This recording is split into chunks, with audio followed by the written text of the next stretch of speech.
한 가족이 된다는 것은 한 배를 탔다는 말입니다.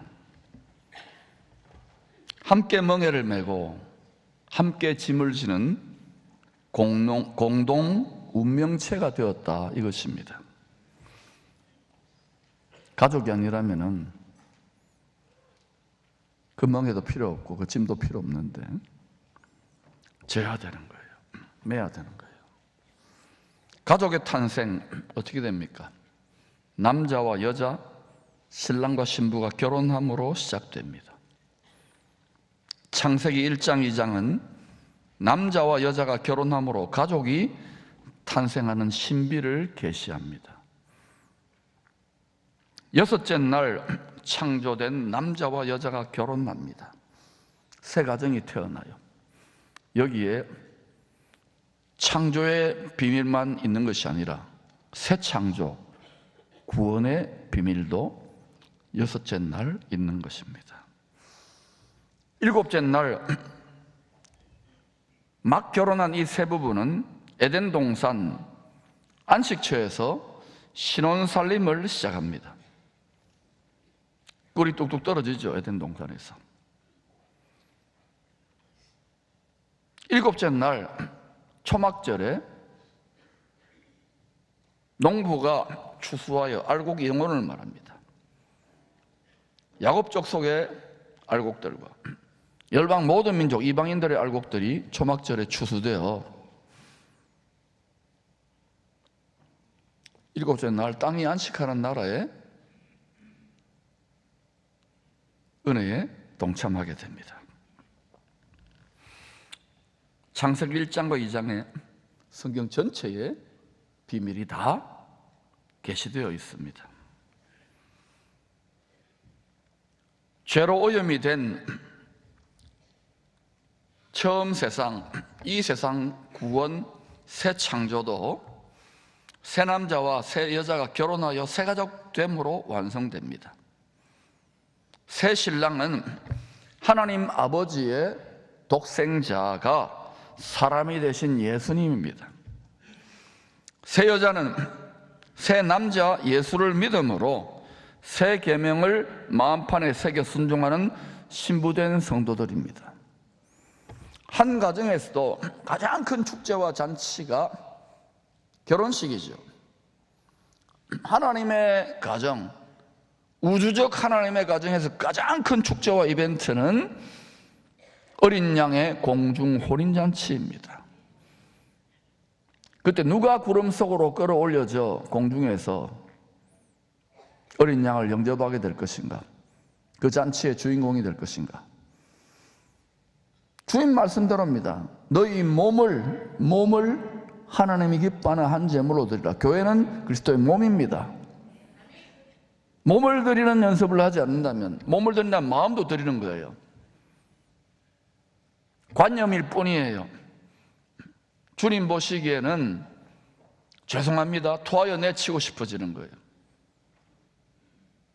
성경을 통하여 하나됨에, 한 영됨에, 한 몸됨에, 한 뜻됨에, 한 꿈됨에, 한 말됨에, 한 행동됨에 원리를 깨닫기를 축복합니다.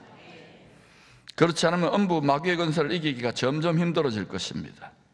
새 여자, 우리는 성별을 초월하여 새 남자인 그리스도와 한 몸이 되기로 결혼 언약을 맺은 그리스도의 신부들입니다.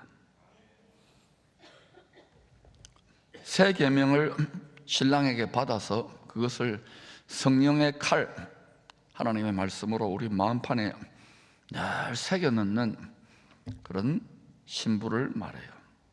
바울은 주님과 교회의 결혼으로 세상이 새롭게 창조되는 큰 신비를 알려줍니다. 에베소서 5장입니다. 그러므로 사람이 부모를 떠나 하나님 아버지 품을 떠났다는 것이죠. 하늘나라를 떠나 그의 아내 교회를 말합니다. 합하여 그 둘이 한 육체가 될지니 이 비밀이 크도다. Great mystery. 나는 그리스도와 교회에 대하여 말하노라. 여러분, 이 세상에 해가 뜨고 해가 지고 공기가 있고 이 모든 만물, 심지어는 가정, 자식 놓고 살아가고 이 전부 다가 뭐냐면은 사실은 미스테리, 하나님 나라의 신비를 그림자요 반영인데, 특별히 그 중에서도 하나님 나라의 비밀을 가장 크게 나타내는 것이 그레이트 미스테리가 우리가 남자와 여자, 신랑과 신부가 결혼해서 새 가정이 탄생하고 자식 놓아 기르는 가정이랍니다. 그냥 가정이 꾸려지는 게 아니에요. 여러분, 특별히 예수 믿는 성도의 가정은 천국의 표준, 말씀의 기준을 따라서 천국 같은 가정으로 에덴 동산같이 잘 가꾸어야 돼요. 이거는 처음에 혼자 믿는 분으로 시작할 때는 힘들지만 그것을 개척해내야 됩니다. 일대 신앙이 그래서 좀 힘들죠. 그러나 기쁘게 달게 지고 갈 수 있기를 축원합니다. 신랑의 멍에를 함께 맨 성도들이 정한 때가 되면 6일이죠. 하루가 천년 같아요. 구름 속으로 끌어올려져 어린 양의 혼인잔치에 참여할 것입니다. 한 몸이 된다는 거예요. 그래서 교회가 그리스도의 몸이에요. 그래서 몸을 드려야 되는 거예요. 너희 몸을 하나님이 기뻐하는 산제물로, 마음과 생각이 아니라 몸이 드려지면 마음과 생각은 자동으로 가요. 그걸 헌신이라 그런 거예요. 헌신 예배를 여러분 10,000번을 드려보세요. 몸이 가지 않는데, 몸이 가요, 몸이 가. 그게 헌신입니다. 죄를 이기는 자가 되라고 하는 성경책은 죄를 이기는 자가 되라는 거예요. 죄와 타협하거나 세상과 짝하지 말라는 거예요. 죄를 이기는 자가 되라. 우리가 죄인이기 때문에 죄를 이기기가 힘들어요. 육체를 가지고. 그런데도 죄를 이기는 자가 되라. 하나님의 말씀과 성령의 능력을 뒤집어 쓰고 전신갑주를 뒤집어 쓰고 이겨라. 그게 성경의 첫 끝까지 이야기입니다. 이 성경의 마지막 책도 영원히 안식할 나라의 주인공을 결혼으로 묘사합니다. 남편 예수와 어린 양의 아내 된 성도들로 happy forever. 그게 결론입니다. 결혼으로 끝나는 거예요. 새 예루살렘 성, 거룩한 성, 신부가 남편을 위해 단장한 그 성이 어린 양의 아내라. 그 성의 주인은 한 몸 된 머리 된 예수 그리스도입니다. 그 어린 양의 배필 아내들이 세세토록 주와 함께 왕노릇하게 되는 거예요. 지금부터 몸 속에 있는 마음의 생각을 드리기를 날마다 훈련해야 되는데, 육체를 가지고 살아가니까 끊임없이 유혹당하잖아요. 텔레비는 완전히 딴소리하고, 그죠? 그래서 여러분, 아까 이 젊은 친구들 이렇게 세워가지고 이 예배에 이렇게 드리는 친구들, 우리 자식은 아니지만 참 나는 볼 때마다 기특한 거예요. 제가 천연기념물로 지정해서, 천국 천연기념물로 여러분의 자녀들도 못지않게 잘 경건한 자녀들로 가꾸는 것이 여러분의 책임입니다. 마태복음 11장은 율법의 마지막 선지자 세례 요한이 옥에 갇혔을 때 이야기입니다. 율법의 마지막 선지자가 가장 큰 자가 맞습니다. 율법으로 보면, 땅으로 보면 맞지만 복음의 첫 선지자 예수를 믿는 천국 백성들은 더 큰 은혜에 참여할 것을 말합니다. 가장 높은 하늘에 있는 천국 백성들과 율법에 묶여있는 율법의 마지막 선지자와 하늘과 땅 차이가 나겠죠. 그래서 세례 요한이 율법으로 보면 가장 큰 자지만 천국의 관점으로는 가장 작은 자라는 거예요. 여기는 더 깊은 의미가 있어요. 죄인을 정죄하는 율법 시대가 막을 내렸다는 것입니다. 이제 죄를 용서해 주시는, 사해 주시는 복음 시대가 시작된 것입니다. 예수 십자가의 피로 정결하게 되는 거예요. 새 시대가 열린 거예요. 구약 돌판에 새긴 십계명 율법이 죄인된 인생들이 순종할 수 없잖아요. 다 이룰 수 없으니까 정죄의 역할을 당해서 모든 사람이 죄인인 거라는 것을 입증한 거예요. 그래서 이제 율법의 말씀이 사람이 되셔서 죽으시고 부활하신 신약 새 율법, 그 복음의 새 계명을 예수의 영어로 신부된 우리들의 마음판에 새겨주시는 새 시대가 열린 것입니다. 복음을 믿는 그리스도의 신부들은 마음판에 성령으로 새긴 새 계명을 따라 살아야 됩니다. 마음판에 새긴 복음의 새 계명에 순종하는 성도들을 약속의 성령으로 인침을 받았다고 합니다. 무슨 성령요? 약속의 성령. 이 약속은 결혼 언약을 말해요. 마음판에 새긴 복음의 새 계명에 순종하는 성도들이 어린 양의 혼인잔치에 참여한다는 말입니다. 이 성령으로 도장 찍힘 받았다는 것은 내 거다, 예수님이 내 거다, 하나님 아버지가 나의 소유된 백성이라고 도장을 찍어준 거예요. 결혼으로 말하면 하늘과 땅의 모든 피조물들 앞에서 성령으로 도장 찍어 우리 아들 독생자의 신부감이라고 보증선 거예요. 보증. 또한 하나님 보시기, 하나님 아버지의 관점, 아버지와 자녀로 보면은 이는 내 사랑하는 자식이요, 내 기뻐하는 자식이라고. 하나님이 기뻐합니까? 하나님이 참 토하여 내치고 싶구나. 지금은 은혜로 하나님 얼마나 닮아가는지를 테스트 받는 시간이에요. 집행유예 기간이라고요. 바울은 주 오시기 전에 배도가 있다 그랬어요. 부지런히 신랑 되신 예수님을 마음을 다해 생명을 다해 사랑하는 훈련을 하시기를 축원합니다. 성령의 인침받기를 축원합니다. 이미 인침이 되었지만 이 새겨넣는 이게 희미해지면은 큰일 나겠죠. 택한 자도 미혹한다는데. 사도 요한은 요한일서 2장에서 하나님의 새 가정에 네 종류의 식구들이 산다고 했습니다. 몇 종류요? 네 종류. 기억하세요. 자녀들, 아이들, 청년들, 아비들입니다. 일반적인 가정의 모습이겠죠. 자, 육신의 가정, 우리들의 가정을 말합니다. 행복하고 복된 안식처로 홈 스위트 홈으로 가꾸기 위해서 가장 무거운 짐을 지는 분은 누굽니까? 아이들입니까? 부모입니까? 부모죠. 부모님입니다. 부모가 가족들, 자식들 먹여 살리고 집안 살림 책임지는 십자가를 지는 거예요. 저도 저의 육신의 부모님에게 빚진 거예요. 모든 자식들은 빚졌다는 걸 알아야 됩니다. 부모는 부족하지만 하나님의 어떤 의미에서 대행자 역할이에요. 그러니까 부모가 실력이 뛰어나야 하나님 닮아야 되는 거예요. 근데 오늘날 많은 가정에서 부모가 실력이 없어요. 심지어는 신앙의 가정에 경건한 부모가 실력이 없으니까 우리가 때로는 좋은 의도지만 자녀에게 상처 주기도 하잖아요. 여러분 상처 준 적 없습니까? 또 자녀들도 어때요? 실력이 없으니까 부모에게 대들고 가출하고 평생의 속썩임이 되는 것이죠. 투자하시기를 축원합니다. 경건한 가정을 이루기에 투자하십시오. 주님도 하나님 가족의 모든 짐을 홀로 지셨어요. 아버지의 짐을 사람으로 다 짊어진 거예요. 죄짐을. 요한은 아비를 태초부터 계신 하나님을 아는 성도라고 했습니다. 아버지를 안다는 거예요. 하나님 아버지의 심장이 깨어져 있습니다. 거기에서 만물을 새롭게 하시는 물과 피와 성령이 강물처럼 흘러나와요. 영적인 아비 모세도 출애굽 사명의 짐을 홀로 지고 많은 연단을 통하여 여호수아를 낳아 키웁니다. 모세의 가장 위대한 작품은 출애굽도 아니고 여호수아입니다. 여호수아 없었다면 가나안 정복이 안 됐잖아요. 엘리야도 홀로 짐을 지고 씨름하다가 침체의 깊은 골짜기, 자살하고 싶을 정도로 힘들었어요. 연단을 거쳐 엘리사를 낳아 기릅니다. 육의 자녀가 영의 자녀, 사명의 후계자를, 멍에를 같이 질 자를 낳아 길렀다는 거예요. 훈련시킨 거예요.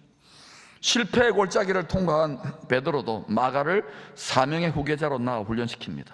바울도 이방인의 사도라는 짐을 홀로 지고 많은 연단을 거쳐 믿음의 아들 디모데를 낳아 길렀습니다. 예수님의 가장 위대한 작품이 뭔지 아십니까? 12사도 중에 11사도, 거기다 이제 마띠아와 함께 바울이 이방인의 사도로 접붙여졌잖아요. 나머지는 죄송하지만 어린아이들인 거예요. 청년들인 거예요. 아비들로 그들을 세웠던 거예요. 그들은 죽음을 돌파하여 전부 다 오는 교회 시대의 위대한 밑거름이 되었던 거예요. 여러분, 농사 짓는 기본 아닙니까? 세상에서도 걸음 안 주고 좋은 마음만 만들지 않고 어떻게 열매가 자랍니까?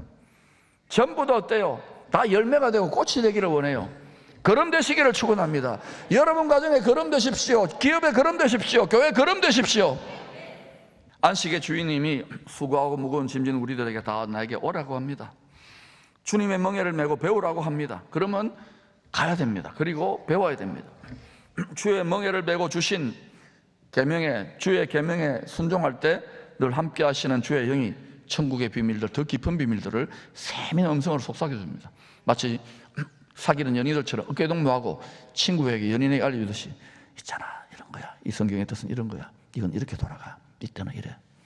이런 속삭임을 여러분 세밀한 음성을 많이 놓치고 있지 않습니까? 주님은요, 성령으로 만물로 수없이 말씀으로 사람들 통하여 수없이 외치고 계세요. 우리가 육이 되고 멍 때리니까 들리지 않을 뿐이에요. 신령한 체질로 바뀔지어다. 여러분이 예수님과 친밀하게 동행하기 원한다면 반드시 신랑의 멍에를 메고 배워야 합니다. 어깨동무를 해야 된단 말이에요. 저기 있으면서 멍에를 안 메고 낙심해가지고 침체되어 있으면서 들린다고요? 안 들립니다. 깜깜할 겁니다. 먹통일 겁니다. 그래서 피리를 불어도 보아도 보지 못하고 들어도 듣지 못한다는 거예요. 여러분 여기 종교적으로 위로받는 그 정도 신앙을 뛰어넘으세요. 그때 여러분이 육체에 남은 때 진정한 성공, 하나님의 뜻을 이루고 하나님의 꿈과 소원을 성취하는 복된 인생으로 인생 이모작이 완전히 달라지게 될 것입니다. 신랑의 멍에를 메고 가장 깊은 곳으로 들어갈 때 지성소, 신랑의 마음 깊은 곳에서 솟아나는 마음의 깊은 안식을 누리게 됩니다. 십자가에 계시된 아버지의 사랑을 성령으로 깨닫게 됩니다. 그래서 무거운 짐, 어려운 멍에도 쉽고 가볍게 짊어질 수 있는 거예요. 그러한 사람들, 그 안식의 신비, 안식의 비밀, 이걸 깨달은 자가 영적 아비요, 어린 양의 돕는 배필이라는 걸 기억하십시오. 스트레스를 이긴다는 거예요. 가장 힘든 스트레스가 뭡니까? 복음 전하는 선교사들 스트레스 아닙니까? 육적인 것뿐만 아니라 영적인까지 공격이 있는데, 저 오지에 또 뭐 이슬람 거래 이런 데 선교사 나가 보세요. 외로움과 핍박과 궁핍과 사도들이 다 그랬잖아요. 근데 또 바울이 뭐라고 하면 항상 기뻐하라, 범사에 감사하라. 연구실에 앉아가지고 하는 말이 아닙니다. 바울에게는 감옥이 연구실이었어요. 기도원이었어요. 나가서 전하는 더 힘들었어요. 여러분 삶이 전쟁터 아닙니까? 학교가 입시 전쟁 아닙니까? 영적인 세계도 같아요. 유람하듯 신앙생활 하지 마십시오. 19년 전부터 저는 이 교회는 유람선이 아니라 군함이라 그랬어요. 여러분 다 군함에 탄 승무원들을 마시기 바랍니다. 관광공간이에요.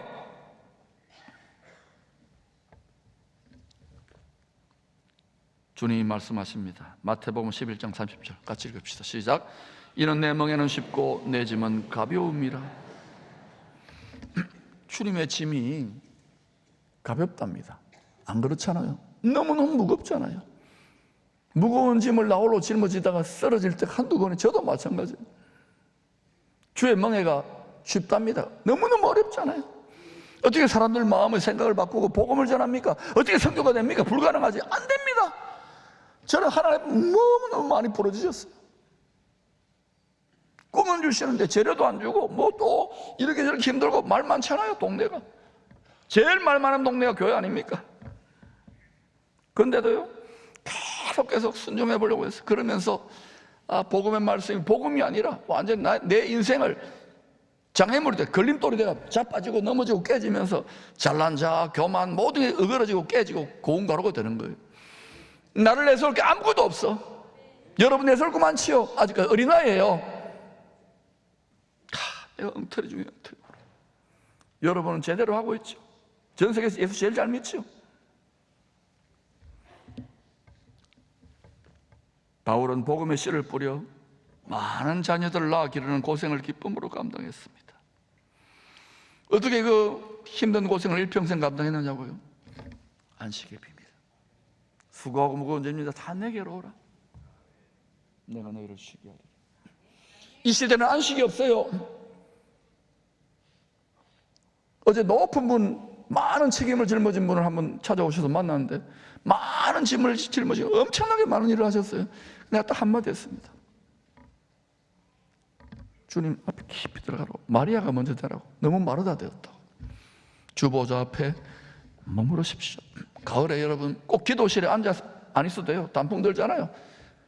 자주 갑니다. 거기 산에 가서 바닷가에 가서 주님하고 대화하세요. 주님이 성전 아닙니까? 그 속에 성전 뜰만 밟지 마시고 주님 성전, 지성소, 주님 보좌 깊은 곳에 십자가에 깨어진 심장으로부터 흘러나오는 성령과 물과 피, 그 사랑을 깨달을 때 우리가 지금 짊어지고 있는 인생의 무게와 고통, 자녀, 가정, 불화, 모든 것들, 경제적인 어려움과 혼란들 전부 다 아무것도 아니게 돼요. 그때 주의 마음을 깨닫는 거예요. 이는 내 멍에는 쉽고 내 짐은 가벼움이니라. 여러분 복음 전하고 생활 선교 안 해도 돼요. 안식부터 터득하세요. 어린아이에게 어떻게 그 무거운 짐을 집니까? 그러니까 때요 짐을 지자 생활 선교하잖아요. 다 인상 쓰고 찡그리고 도망가지면 그래도 이거 안 할 수 없는 거예요. 복음을 전하지 않으면 화를 당한다 그랬잖아요. 바울의 이야기만이 아닙니다. 제가 화난 게 아니에요. 사랑하는 여러분, 바울은요 복음으로 낳는 자녀들이 이룬 교회 공동체, 하나님의 새 가정 아닙니까? 수많은 문제들이 초대교회 때도 있었지요. 초대교회 돌아가지 않는데 또 유대인의 성전 시대에도 똑같았잖아요. 인생들이 사는 곳은 다 똑같습니다. 완벽한 데 찾아다녀 보세요. 천국 가세요 그러면? 없어요. 심지어는요 바울의 가장 큰 기쁨이요 자랑거리였던 빌립보 교회조차 전부 끝까지 바울을 동행했는데 도왔는데 거기 두 지도자가 서로 싸웠어요. 유오디아와 순두계 여성 지도자가 불화로 다투었거든요. 여자들이 더 잘 다투잖아요. 남자들은 안 다툰답니다. 왜 웃어요? 남자 의리가 있어 막 다투는 거예요. 막. 그러니까 바울이 스트레스 받잖아요. 그래서 이 별명을 이 빌립보 가장 행복하고 바울에게 기쁨을 주었던 이 빌립보 교회의 분쟁을 가리켜서 신학자들은 이렇게 말합니다. 유부초밥과 순두부의 분쟁이라고. 이때 두 지도자의 허물을 품으라. 하나님의 가족 때문에 멍에를 메고 도우라고 권합니다. 왜? 이유는 간단해요. 주와 복음을 위하여. 빌립보서 4장 3절입니다. 또 참으로 나와 멍에를, 바울의 멍에, 사도의 멍에를 맸다는 주님의 멍에를 맨 거예요. 같이 한 너희들에게 구하노니 복음에 나와 함께 힘쓰던 저 여인들을 돕고 또한 클레멘트와 그 외에 나의 동역자들을 도우라. 그 이름들이 생명책, 어린 양의 생명책에 기록되어 있던 거예요.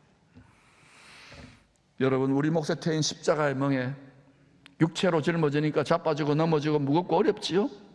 그래서 기도하는 거예요. 그래서 예배 드리는 거예요. 그래서 성령으로 충만한 거예요. 이상해요. 하나님 일을 열심히 하는데도 얼굴이 갈수록 어두워지고 화난 분들이 있어요. 감출 수 없잖아요, 그 분위기가.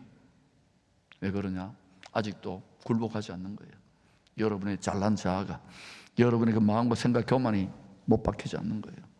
조금만 건드리고 책망하면 빽 돕니다. 그냥 속에 있는 게 튀어나와요, 독사가. 그런데 거침없이 제가 이야기하는 이유는 잡으세요. 스스로 속지 마세요. 이기세요. 가장 이기기 힘든 존재가 자기 자신입니다. 자기 자아입니다. 굴복시키세요. 습관이 된 오랜 세월 굴복시키고 신앙의 새 차원으로 나아가십시오. 주의 멍에를 맨 성도들이 하늘에서 준비된 새 예루살렘 성 영원한 안식처를 마침내 상속받는 안주인이 될 것입니다. 영적인 아비들, 이기는 자들이 되는 것입니다. 그래서 여러분, 저도 그랬어요. 짐이 너무 무겁습니다. 멍에가 너무 어렵습니다. 제가 아직 아비가 못 되었다는 것이었습니다. 조금 깨달았어요. 기쁘게, 가볍게, 할렐루야, 쉽게, 깃털처럼 가을에 단풍도 누리시고 자녀들 다 부모만 쳐다봅니다. 여러분만 쳐다봅니다. 고달프고 힘든 시대에 그래, 괜찮아, 괜찮아, 아빠가 있잖아, 엄마가 있잖아. 실력 있는 경건한 부모들이 되시기를 축원합니다.